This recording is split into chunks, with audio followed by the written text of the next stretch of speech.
There we are. Hello! I look depressed. We just recorded a beautiful, liturgical, lyrical piece. And somewhat educational. And it cut off at 20 seconds because the phone was too full. Which means that I've got 120 gigabytes of videos on this phone. Yeah, mostly due to memes from various sources. Yes. Mostly my son taking Yeah. the videos going, Dad, look at this! He's more hip than he looks. I am, apparently. We both know that's a big lie. Anyway, why were we doing this? Yes, look, go onto our website and sign up for our secret society. It's based on, basically, it's so when we get little parcels of wine that are too small to be emailed out to everybody, what we do is we look at various people's purchase history, not based on volume or based on spend. It's based on what they like. Yeah. And we sort of target a few people and go, look, we've got this brilliant whatever. The phone went again. That happened in the last video. It's someone trying to sell me mobile phones. Yeah. Anyway, what we do is we go and we say, you like Burgundy, so we've got this brilliant Burgundy. Would you like some? To save you getting all the emails about the wines that you obviously don't want. Yeah. So go onto our website, sign up for our secret society. You do need to be a customer for it, though. You can't just sign up for it and get emailed out, all the really cool, interesting stuff. This is for our existing customers and new customers who have sort of allowed us to see what they like.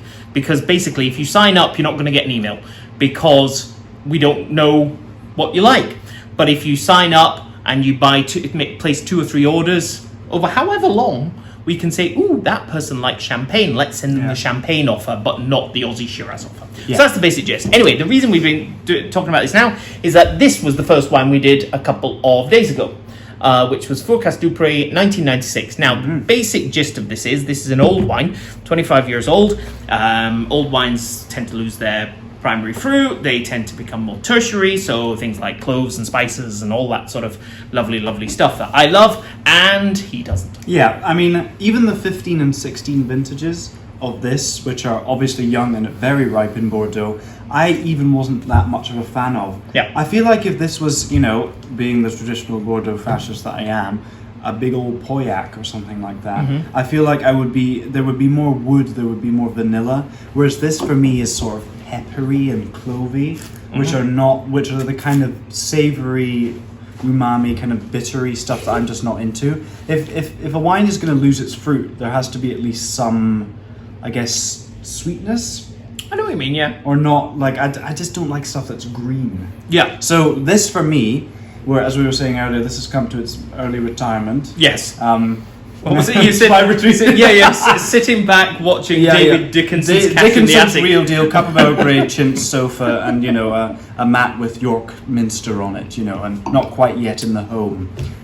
Doing jigsaw. Basically, doing a what jigsaw he's saying, Paddington Station. What he's saying is that what he does on a Friday night, just with an extra sort of half century on him. Yeah, that's the basic gist. Yeah, an extra 25 years. Oh. Yeah. But yeah, no, it's good quality, but it's just definitely not my thing at this stage in its life. Whereas I am all for chintz sofas, and and for me, this is what I like. I like this. I put this in that sort of category of sitting down with a group of chums and having some venison and just having a glass of this and then moving on to something else. I'm a big believer. It's definitely but it's food. This is the thing, because in my mind, where I'm usually not drinking with more than 2 people, because I've only really properly got into wine during COVID. My mindset is either like, I have 2/3 of the bottle to myself, or maybe the whole bottle, or share it with someone else. And I'm like, I wouldn't like to drink that much of this wine. No, you wouldn't. So I think that in terms of it being an ephemeral moment where you have it with the meal, you each have a glass of it, that's interesting, and then move on. Yeah. I'm fine with that. Yeah, but that's the point. As long as it goes away quickly. Be gone from my sight. Yeah. But that's what I think wine is about. It's some things you sit back and you drink your bottle of whilst watching some contemporary television program. Yeah. Love Island Love should be Island, accompanied by Echo Falls. There you go, August Ukraine 96. Probably sponsored by Echo. It probably is. Yes. But this is not that sort of wine. This is that food wine. So I think to sum it all up, to make sure that we don't run out of time and memory on my phone, we should say that this wine is not for Love Island, but it is for a nice dinner with a few friends before sitting down, or indeed going to bed and watching Murder, She Wrote. Quite. Have a lovely day. Bye-bye. Hopefully, that will have recorded. Hurrah!